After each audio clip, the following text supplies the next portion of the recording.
Take a look at this thumbnail. Millions of views, a clickbait title claiming "We survived Chandipur," and a silhouette that has dominated the trending page for weeks. It is the latest viral documentary sensation, a piece of footage allegedly showing 3 filmmakers escaping a haunted landmark with their lives. When footage like this explodes across the internet, it forces a question. Are we looking at a meticulously staged hoax designed for maximum engagement, or did this crew actually capture something from beyond the veil? To understand the fear, you have to look at the folklore that kept the village of Chandipur away from these shores for generations. Locals tell of a lighthouse keeper and his family who vanished in a single night, leaving behind nothing but a trail of blood that led directly into the surf.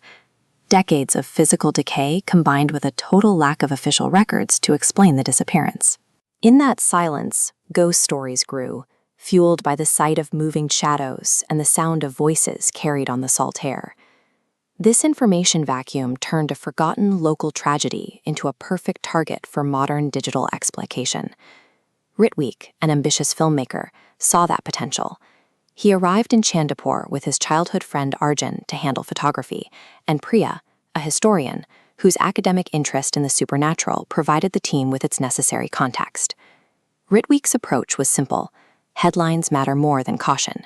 He ignored the local warnings, planning a midnight break-in to ensure they captured the exact kind of proof his audience expected. Priya, however, felt the weight of the town's history. While Ritwik saw a viral gold mine, she saw a record of genuine trauma and hesitated to treat the local warnings as mere superstition. By treating local taboos as obstacles to a good story, the crew transitioned from observers to trespassers, disregarding the ethical boundaries of the history they were trying to film.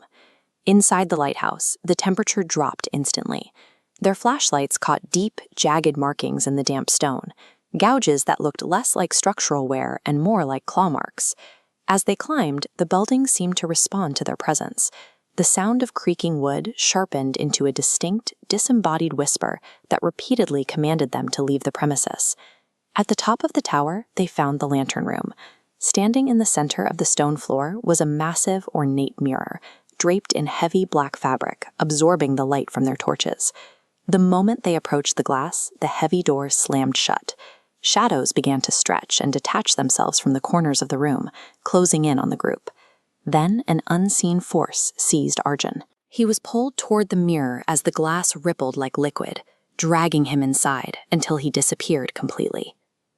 The lighthouse was escalating its response. It began with environmental warnings like cold and sound, but as the crew reached the core of the building, the structure began to physically remove the intruders. Terrified and trapped, Ritwik shouted into the darkness, pleading for an explanation. The shadows paused, and the mirror began to project a sequence of images from the past. The vision showed a rogue ship carrying stolen treasure.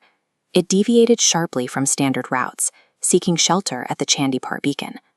When the keeper refused to assist, the crew retaliated, slaughtering his family, a violent, permanent severance of the lighthouse from the mainland.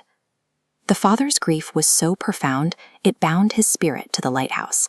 He didn't remain as a predator, but as a sentinel, determined to keep his home free from another drop of spilled blood. The crew had arrived looking for a ghost story to sell to their subscribers. Instead, they were standing in a mass grave.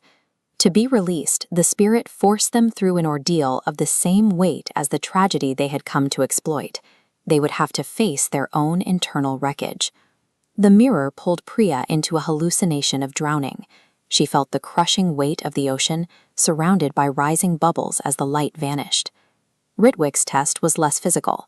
He saw his own ambition lead to the total professional and personal destruction of his team, facing a future where he was solely responsible for the ruin of his friends.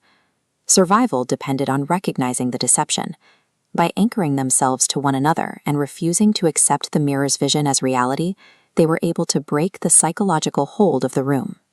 The Chandipur Lighthouse functions as an emotional mirror, demanding its visitors survive their own worst fears before it allows them to return to the world outside.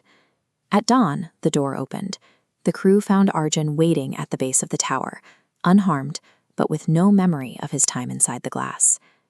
Once they were safe, the goal shifted back to the digital. The footage was uploaded immediately, causing a massive spike in global traffic as the story of their survival reached millions. There is a stark divide between the crew's experience and the audience's reaction. For the filmmakers, this was a traumatic event that nearly cost them their lives. For the viewers, it was a thrill to be consumed and shared. This leaves us with a difficult truth. The filmmakers escaped, but the viral success of their video ensures a constant stream of new digital trespassers, preventing the grieving keeper from ever finding the quiet he sought to protect.